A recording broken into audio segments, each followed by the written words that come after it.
The Lord be with you. A reading from the Holy Gospel according to John. Lifting up his eyes to heaven, Jesus prayed, saying, I pray not only for these, but also for those who will believe in me through the word, so that they may all be one, as you, Father, are in me and I in you, that they also be in us, that the world may believe that you sent me. And I have given them the glory you gave me, so that they may be one, as you are one, I in them, and you in me, that they may be brought to perfection as one, that the world may know that you sent me, and that you love them, even as you loved me. Father, they are your gift to me. I wish that where I am, they also may be with me, that they may see my glory that you gave me, because you loved me before the foundation of the world. Righteous Father, the world also does not know you, but I know you, and they know that you sent me. I made known to them your name, and I will make it known, that the love with which you loved me may be in them, and I in them. The Gospel of the Lord. Chapter 17 of St. John, we reflect on the 3 points Jesus wanted to instruct his disciples before he leaves them back to heaven, going back to heaven. So he's talking about the glory of God, which is very central in the evangelization. It's not about our glory, it's the glory of God. If ever we have our glory or welfare, it's because it's the result of glorifying God, magnifying God. Meaning to say, we receive glory because we give glory to the Lord. So that's the first point, and that's evangelization. So the primary focus of evangelization is not humanity but divinity, and humanity is fulfilled because it's attached to the divinity. Okay, you are fulfilled because you glorify God, and the glorification of God, the happiness of God, is actually your own happiness. They are not separate.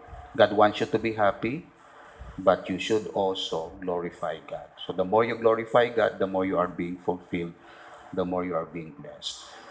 Second point is about sanctification. So you sanctify yourselves. Use means the word, the sacraments, sanctify yourself. So it's not only glorify the divinity, but sanctify the humanity. Sanctification means you dedicate yourselves to God. You work, okay? You leave sin behind, and then you turn to God. That's sanctification. It's not that you don't leave your sin and then you go to God. No, it's two part. Sin, renunciation of sin, and profession of faith. That's sanctification. That's why during baptism, we renounce Satan and then we profess our faith. There's no sanctification simply by professing faith without renouncing your sin, or simply renouncing your sin without believing in God. Okay, so sanctification is both negative, you renounce sin, and then positive. Turn away from sin and turn to God. That's sanctification. And then, of course, today, unity. I pray that they may be one, just as you and I, Father, are one. Unity. So, what is unity? There are three words nga pwede natin ma-distinguish. Napalid ang akon ng ang akon ano to. Sige lang, na-memorize ko man, dumduman. Akon guide, pala mo basta ka edad ikaw, God, ang delikado kung wala ako outline, dagalawid ako. Gadula. Pero may outline ako, makabalik ako sa track bala. Anyway, may tatlo ako ka words nga gin reflect. Okay. Union, uniformity, unanimity. So, ano ini ang unity? Unity is not organized union. Because we have so much organized union, labor union, nga naga-divide man. So, of course, politically, legally, okay na ya. Okay? Pero ang namin ni Jesus diri nga, unity. Ikaw kag ako manginisa, kay isa kita sa Dios nga may. It's not an organized union. It's not an artificial union. Union means you remain separate, I remain separate, we just combine. That's union. Sige halang imo da, sige mo lang akon, makombine lang kita. Daw mais kag mani ginsulod sa isa ka garapon, pero may union sila pero mais man siya gihapon kag mani. That's why given a situation malapla agid yaya kiti wala siya sang deeper so amo nang union. Uniformity is more of form, meaning one form. Uniform, pareho kita outside lang ang uniformity, meaning pareho kita outside, pero deep down separate kita. So, uniform. So, pareho kita uniform, pero actually separate aton spirit, separate ang aton likes, dislikes. Unanimity is one, anonymity, animos, spirit.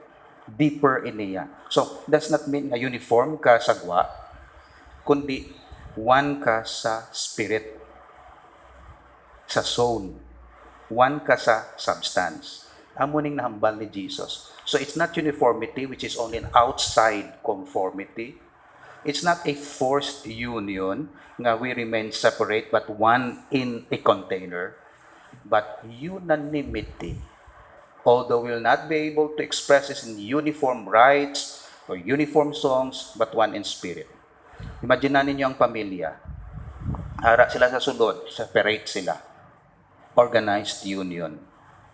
Imagine na ninyo ang pamilya, uniform sila perme. Parehong bayo nila kung magwa sila. Pero sa sulod, kaya linaway man lang gali sila. That's uniformity. Pero imagine na ninyo ang pamilya, lain-lain nila bayo. Hindi mo makita nga daw may uniformity sila. Pero one in spirit, nagabinuligay sila, nagaintyandihanay sila. That is unanimity. Kag ang ginatudlo ni Jesus nga spirit sa simbahan is not uniformity. Kaya posibleng asosasyon, the same uniform, but actually they are divided inside. Kundi unanimity. Lain-lain nga forms or expressions but coming from the same spirit. And of course, the spirit is the worship of God, balikan ta to kay na glorification of God, and then the sanctification of our life. If you worship God, I worship God. You may wear different uniform. I may wear different uniform, but we are unanimous, one in spirit. And that is the unity that Jesus wanted us to establish or develop. So, Father, glory to you, glory to your Son, glory to your Spirit. Unite us in spirit, not only in form or in rites or in ceremonies or in flag or in symbols, but really in the spirit of love and hope and faith. Amen.